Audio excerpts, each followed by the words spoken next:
Hello, मैं हूँ Raunika Wahi. Welcome to my channel.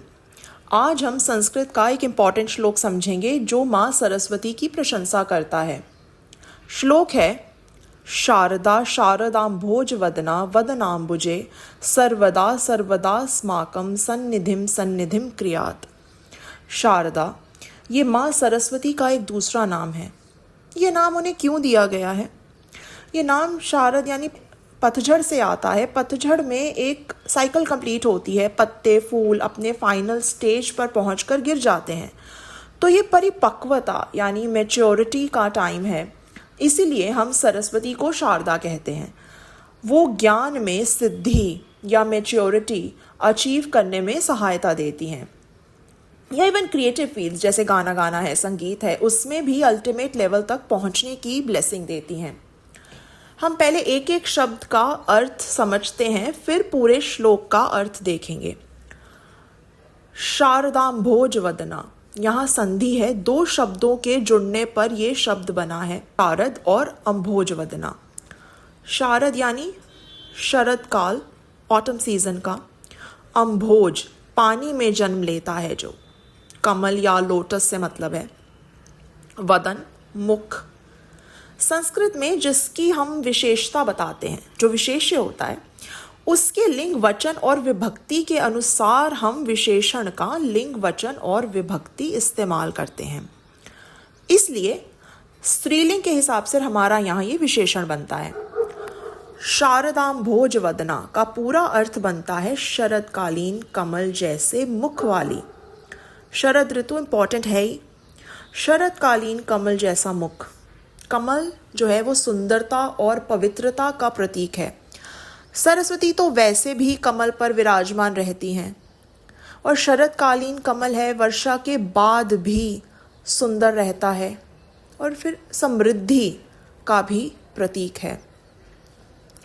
वदनाम्बुजे, again संधि है यहाँ, वदन मुख और अम्बुजे।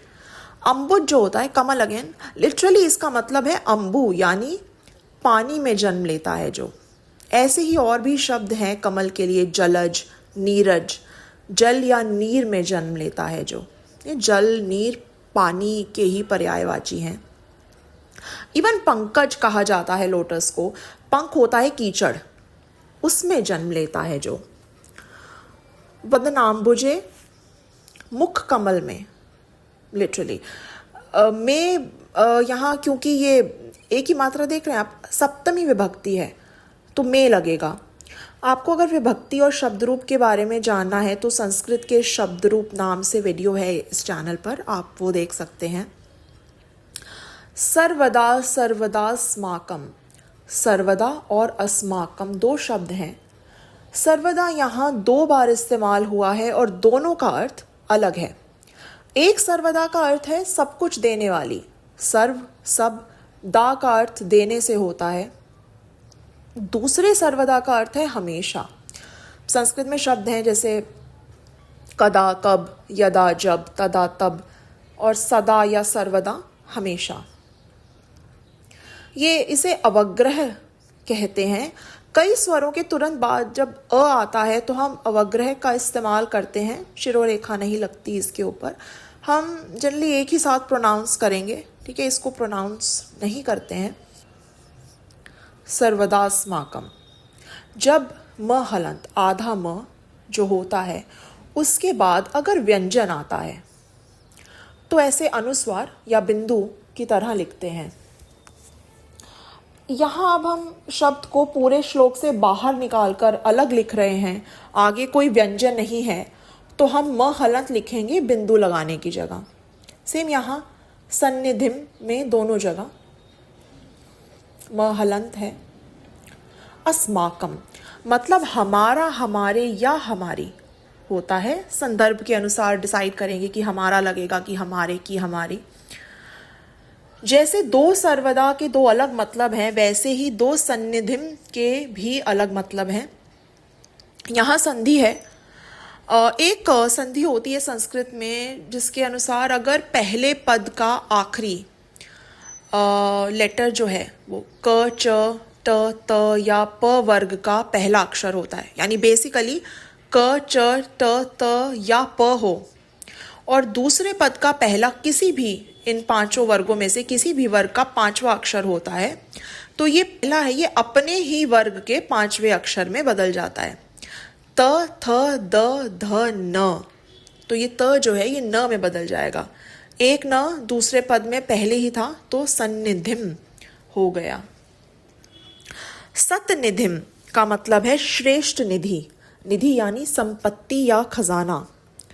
दूसरे सन्निधिम का मतलब है निवास। सन्निधिम क्रियात निवास करें। अगर हम इस श्लोक का अन्वय देखें, अन्वय मतलब प्रोज या गद्य में शब्द जिस क्रम में होते हैं, श्लोक तो पोएट्री है, बेसिकली जो स्टैंडर्ड वर्ड ऑर्डर होता है, निश्चित या मानक शब्द क्रम जो है वो अन्वय है। तो इसका अन्वय ये है, शारद अम्भोज वदना सर्वदा शारदा अस्माकं वदन अम्बुजे सर्वदा सतनिधिम सन्निधिम क्रियात। ये दो शारदा की विशेषता बता रहे हैं। शारद अम्भोज वदना, शरदकालीन कमल के समान मुख वाली, सर्वदा सब कुछ देने वाली, शारदा सरस्वती, अस्माकम हमारे, संदर्भ के अनुसार हमारे होगा,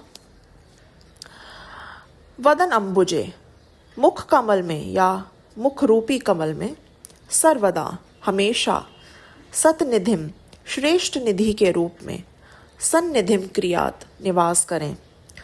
मुख कमल में हमेशा श्रेष्ठ निधि के रूप में निवास करें।